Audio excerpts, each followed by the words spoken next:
কষ্ট দিয়ে বলবেন, সে কিন্তু আস্তে আস্তে তাই হতে থাকবে। কারণ তখন সে ইতোমধ্যেই জেনে গেছে যে আমার আর ভালো কিছু প্রকাশ করার মতো কিছু নেই।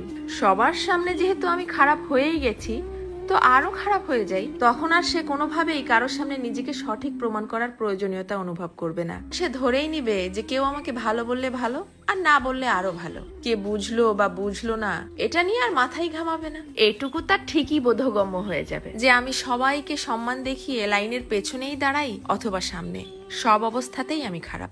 আর এভাবেই আস্তে আস্তে আপনি তাকে হারিয়ে ফেলবেন। আর একজন নারী কখনোই একদিনে বা একটা কারণে নিজেকে সরিয়ে নেয় না। নারীদের সম্পর্কে একটা গুরুত্বপূর্ণ তথ্য কি জানেন? যে আপনি তাকে যা বলবেন সে আস্তে আস্তে তাই হতে থাকবে। কি বিশ্বাস হচ্ছে না? এই যেমন ধরেন আপনি তাকে বললেন যে তুমি দেখতে কিন্তু ভারী মিষ্টি, তখন সে পরিপাটি হয়ে নিজেকে আরো গুছিয়ে রাখা শুরু করবে। আপনি যদি তাকে ভালো বলেন, সে আরো ভালো হতে থাকবে। আপনি যদি বলেন যে তোমার মনের মধ্যে অনেক মায়া, ভালোর জন্য তুমি নিমেষেই যে কোনো কিছু কুরবানি দিতে পারো, তখনও সে সেটা রপ্ত করতে শুরু করবে।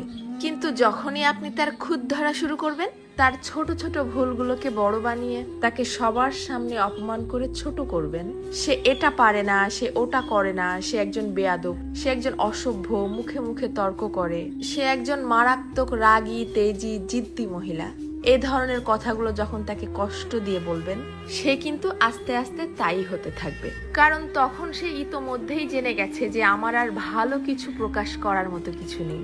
সবার সামনে যেহেতু আমি খারাপ হয়েই গেছি, তো আরো খারাপ হয়ে যাই, তখন আর সে কোনোভাবেই কারোর সামনে নিজেকে সঠিক প্রমাণ করার প্রয়োজনীয়তা অনুভব করবে না। সে ধরেই নিবে যে কেউ আমাকে ভালো বললে ভালো, আর না বললে আরো ভালো। কে বুঝলো বা বুঝলো না